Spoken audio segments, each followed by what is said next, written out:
Hello and welcome back to our next lesson through the major arcana of the tarot. In this lesson we're going to be dealing with cards number 4, the Emperor, and card number 5, the Hierophant. So, beginning with the Emperor. In the Waitsmith deck we can see a very arid scene in comparison to the Empress that came before. Unlike the verdant garden that she was sat in, the Emperor is enthroned within a sort of rocky mountain scene, or behind him could be cliffs. There is a little hint of water, maybe a stream flowing at the bottom of those cliffs that we can just see behind his throne, but otherwise this is a rocky and arid and actually quite a hot scene as well. The card is represented by the element of fire and the astrological sign of Aries. Now you can see that in the throne with the ram's heads, but obviously the fire is represented in the colour of the sky.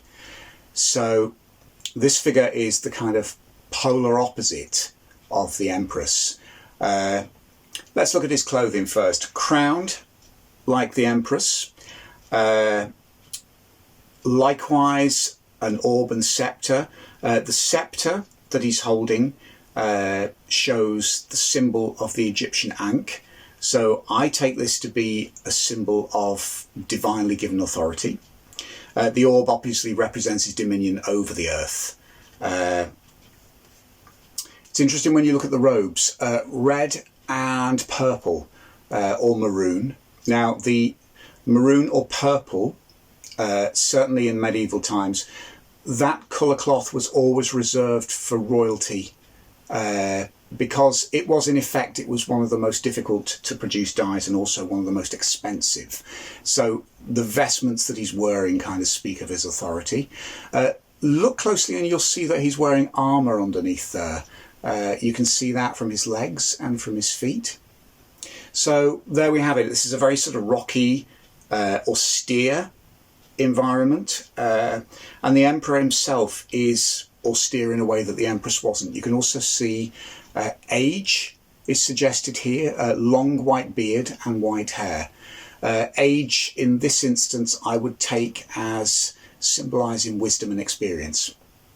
So what does he represent? Again, the polar opposite of the Empress, whereas she represented female and feminine authority, the creative principle, nurture and protection, the kind of archetypal mother, the earth mother. This is the archetypal father, but then whereas the mother gives birth, and the mother gives shape and form to us as people, and she gives shape and form to life through the procreative process. Think of this masculine Emperor principle as bringing shape, meaning and boundaries to our existence. This masculine authority symbol is a kind of necessary part of our lives. Society doesn't function without rules, laws, healthy boundaries, structures and infrastructures to actually facilitate our daily existence. This is what he rules over. This is what he represents. So this figure may seem harsh at times, but actually these are boundaries that are healthy and bring meaning to our lives. So let's look at some of the other depictions. I would say there isn't as much difference here across the various decks that we look at. Obviously in the Waite there is more of a sort of multicultural sense in the symbolism. I mean, you can see the Egyptian Ankh. There is astrology in here, but then I suppose, there's a universality which you don't see in the earlier cards.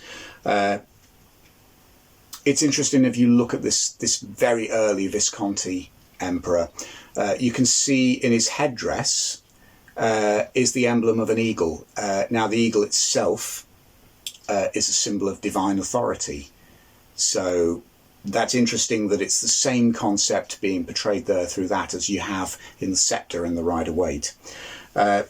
If we look at both the Marseille, actually we'll take these at the same time. There isn't a great deal of difference between the Marseille cards and the Swiss 1JJ. One from the 18th century, one from the 19th century. The Emperor's shield at the foot of his throne depicts the emblem of the eagle. Again, his symbol of divine authority. Divine authority and divine protection, which is interesting on the shield. The scepter here is combined with the orb. So no ankh in this one, but obviously the symbol of his dominion over the earth is actually on top of his scepter. So crowned once again, and likewise there is a sense of age and wisdom on this card. Long flowing white, well, technically white hair anyway. Similar, slightly simplified with the 1JJ. Interestingly, the shield has the card maker's signature on it, which is quite a humorous little touch, at the expense of the symbolism, incidentally. Interesting here that you see the combination of rich regal vestments and armour. So not only is this an authority figure, there is a kind of sense of, there is a slightly combative sense and defensive sense with the Emperor here as well. So moving on to the more esoteric decks. The Golden Dawn depiction I find quite interesting. I mean, you can see all of the Aries symbolism here, the ram's horns on the Emperor's headdress. His scepter is topped by the ram's head. Again, he's holding an orb of authority. There is some greenery here. There is a sense of fire, but then there is also green grass and a garden. So you kind of sense him here stepping into the Empress's territory as well. And there is that duality and complementarity with them. So, and finally with the Thoth card. Interestingly, on the Thoth card, the shield shows the two birds or two eagles in the same way that the Empress card did. You can see there. Now, there's some interesting sort of multicultural crossovers here. The Thoth deck, I mean, is a flow with religious and mystical symbols from all sorts of different cultures. It's interesting that we have the Lamb of God in the corner, at the bottom of the Emperor's throne there with his pennant. So again, it's a symbol of divinely given authority on the part of the Emperor. Same Aries symbolism again. The head, his throne is topped with ram's heads, if you can see them there. So yeah, in a reading, if he turns up, what I would say with this is that this is the archetype of structure and order, authority, civil society, civilization, everything, that's all contained in here. So if he appears in a reading, I would say what this represents is that what's happening in your reading is taking place within an already preset larger context and structure. This is very much where the society we live in very much influences the outcome of our personal actions. The dark side of the Emperor, I think, is fairly obvious.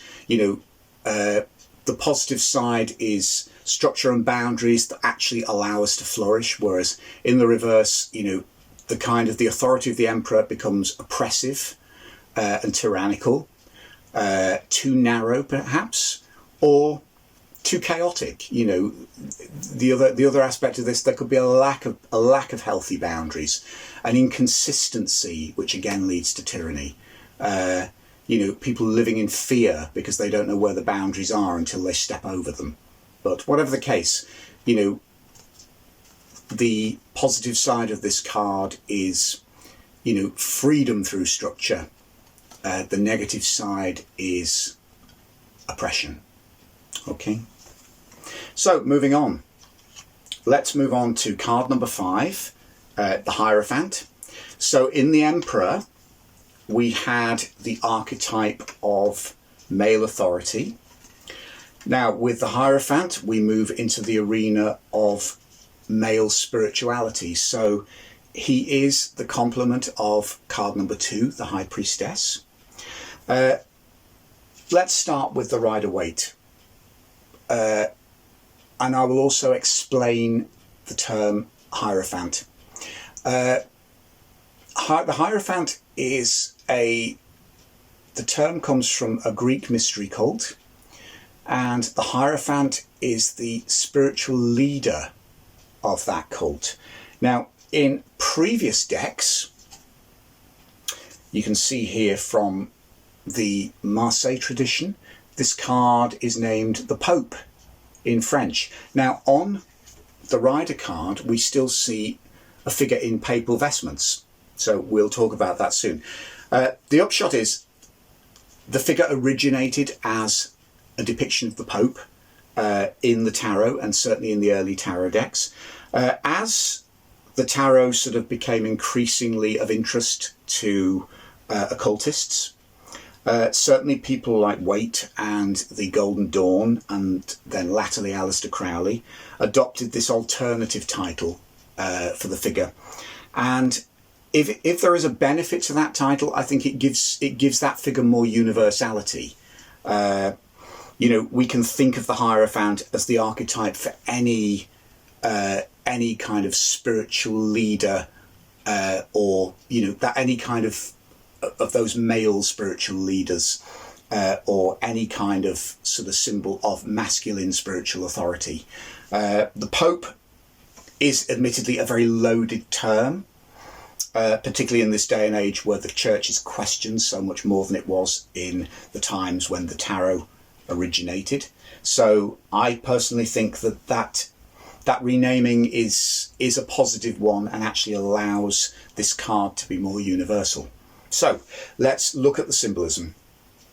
What I will say is the symbolism on the Waite card is actually very similar to earlier incarnations, but with a few tiny additions which we'll talk about. So interestingly, the Hierophant is sat between 2 pillars in a similar way to the High Priestess, but what you can see here is these pillars are almost identical.